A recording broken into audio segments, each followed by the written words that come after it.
ओम नमो भगवते वासुदेवाय। सभी भक्तों को जय श्री राधे कृष्ण। श्रीमद् भागवत महापुराण तृतीय स्कंद द्वाविंशो अध्यायः। देवहूति के साथ कर्दम प्रजापति का विवाह। श्री मैत्रेय जी कहते हैं, विदुर जी, इस प्रकार जब कर्दम जी ने मनु जी के संपूर्ण गुणों और कर्मों की श्रेष्ठता का वर्णन किया तो उन्होंने उन निवृत्त परायण मुनि से कुछ सकुचाकर कहा। मनु जी ने कहा, मुने, वेद मूर्ति भगवान ब्रह्मा ने अपने वेदमय विग्रह की रक्षा के लिए तप, विद्या और योग से संपन्न तथा विषयों में अनासक्त आप ब्राह्मणों को अपने मुख से प्रकट किया है, और फिर उन सहस्त्र चरणों वाले विराट पुरुष ने आप लोगों की रक्षा के लिए ही अपनी सहस्त्रों भुजाओं से हम क्षत्रियों को उत्पन्न किया है। इस प्रकार ब्राह्मण उनके हृदय और क्षत्रिय शरीर कहलाते हैं। अतः एक ही शरीर से संबद्ध होने के कारण अपनी अपनी और एक दूसरे की रक्षा करने वाले उन ब्राह्मण और क्षत्रियों की वास्तव में श्रीहरि ही रक्षा करते हैं, जो समस्त कार्य कारण रूप होकर भी वास्तव में निर्विकार हैं। आपके दर्शन मात्र से ही मेरे सारे संदेह दूर हो गए, क्योंकि आपने मेरी प्रशंसा मुझ से स्वयं ही प्रजा पालन की इच्छा वाले राजा के धर्मों का बड़े प्रेम से निरूपण किया है। आपका दर्शन आजितेंद्रिय पुरुषों को बहुत दुर्लभ है। मेरा बड़ा भाग्य है जो मुझे आपका दर्शन हुआ और मैं आपके चरणों की मंगलमयी रज अपने सिर पर चढ़ा सका। मेरे भाग्य उदय से ही आपने मुझे राजधर्मों की शिक्षा देकर मुझ पर महान अनुग्रह किया है, और मैंने भी शुभ प्रारब्ध का उदय होने से ही आपकी पवित्र वाणी कान खोलकर सुनी है। मुने, इस कन्या के स्नेहवश मेरा चित्त बहुत चिंताग्रस्त हो रहा है, अतः मुझ दीन की यह प्रार्थना आप कृपा पूर्वक सुने।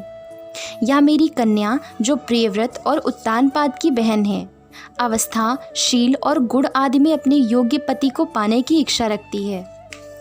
जब से इसने नारद जी के मुख से आपके शील, विद्या, रूप, आयु और गुणों का वर्णन सुना है, तभी से यह आपको अपना पति बनाने का निश्चय कर चुकी है। द्विजवर, मैं बड़ी श्रद्धा से आपको यह कन्या समर्पित करता हूँ, आप इसे स्वीकार कीजिए। यह गृहस्थोचित कार्यों के लिए सब प्रकार आपके योग्य है। जो भोग स्वतः प्राप्त हो जाए उसकी अवहेलना करना विरक्त पुरुष को भी उचित नहीं है, फिर विषय आसक्त की तो बात ही क्या है।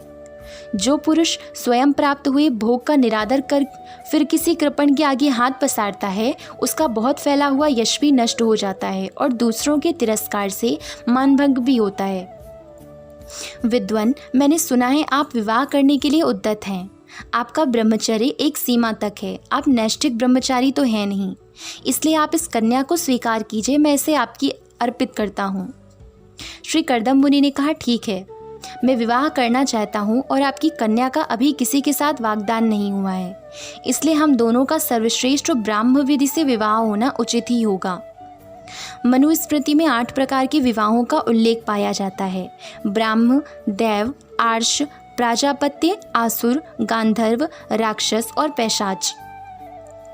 राजन, वेदोक्त विवाह विधि में प्रसिद्ध जो गर्भण्याम ते इत्यादि मंत्रों में बताया हुआ काम संतान उत्पादन रूप मनोरथ है, वह आपकी इस कन्या के साथ हमारा संबंध होने से सफल होगा। भला जो अपनी अंग कांति से आभूषण आदि की शोभा को भी तिरस्कृत कर रही है, आपकी उस कन्या का कौन आदर न करेगा। एक बार यह अपने महल की छत पर चल रही थी, उस समय इसे देखकर विश्वावसु गंधर्व मोहवश अचेत होकर अपने विमान से गिर पड़ा था। वही इस समय वहां स्वयं आकर प्रार्थना कर रही है। ऐसी अवस्था में कौन समझदार पुरुष इसे स्वीकार न करेगा। या तो साक्षात आप महाराज श्री स्वयंभू मनु की दुलारी कन्या और उत्तानपाद की प्यारी बहन है, तथा यह रमणियों में रत्न के समान है। जिन लोगों ने कभी श्री लक्ष्मी जी के चरणों की उपासना नहीं की है, उन्हें तो इसका दर्शन भी नहीं हो सकता। अतः मैं आपकी साध्वी कन्या को अवश्य स्वीकार करूंगा, किंतु एक शर्त के साथ। जब तक इसके संतान ना हो जाएगी, तब तक मैं गृहस्थ धर्म अनुसार इसके साथ रहूंगा। इसके बाद भगवान के बताए हुए संन्यास प्रधान, हिंसा रहित श्रम, दम आदि धर्मों को ही अधिक महत्व दूंगा, जिनसे इस विचित्र जगत की उत्पत्ति हुई है, जिनमें यह लीन हो जाता है और जिनके आश्रय से यह स्थित है। मुझे तो वे प्रजापतियों के भी पति भगवान श्री अनंत ही सबसे अधिक मान्य हैं। मैत्रेय जी कहते हैं, प्रचंड धनुर्धर विदुर, कर्दम जी केवल इतना ही कह सके, फिर वे हृदय में भगवान कमलनाभ का ध्यान करते हुए मौन हो गए। उस समय उनके मंद हास्ययुक्त मुख कमल को देखकर देवहूति का चित्त लुभा गया। मनु जी ने देखा कि इस संबंध में महारानी शत्रुपा और राजकुमारी की समस्त स्पष्ट अनुमति है, अतः उन्होंने अनेक गुणों से संपन्न करदम जी को उन्हीं के समान गुणवती कन्या का प्रसन्नता पूर्वक दान कर दिया। महारानी शत्रुपा ने भी बेटी और दामाद को बड़े प्रेम पूर्वक बहुत से बहुमूल्य वस्त्र, आभूषण और गृहस्थ उचित पात्र आदि दहेज में दिए। इस प्रकार सुयोग्य वर को अपनी कन्या देकर महाराज मनु निश्चिंत हो गए। चलती बार उसका वियोग न सह सकने के कारण उन्होंने उत्कंठावश विहलचित होकर उसे अपनी छाती से चिपटा लिया और बेटी कहकर रोने लगे। उनकी आंखों से आंसुओं की झड़ी लग गई और उनसे उन्होंने देवहूति के सिर के सारे बाल भिगो दिए। फिर वे मुनिवर करदम से पूछकर उनकी आज्ञा ले रानी के सहित रथ पर सवार हुए और अपने सेवकों सहित ऋषिकुल सेवित सरस्वती नदी के दोनों तीरों पर मुनियों के आश्रमों की शोभा देखते हुए अपनी राजधानी में चले आए। जब ब्रह्मावर्त की प्रजा को यह समाचार मिला कि उसके स्वामी आ रहे हैं, तब वह अत्यंत आनंदित होकर स्तुति, गीत एवं बाजे गाजे के साथ अगवानी करने के लिए ब्रह्मावर्त की राजधानी से बाहर आई। सब प्रकार की संपदाओं से युक्त बहिष्मती नगरी मनु जी की राजधानी थी, जहाँ पृथ्वी को रसातल से ले आने के पश्चात शरीर कपाते समय श्री वराह भगवान के रोम झड़कर गिरे थे। वे रोम ही निरंतर हरे भरे रहने वाले कुश और कास हुए, जिनके द्वारा मुनियों ने यज्ञ में विघ्न डालने वाले दैत्यों का तिरस्कार कर भगवान यज्ञ पुरुष के यज्ञों द्वारा आराधना की है।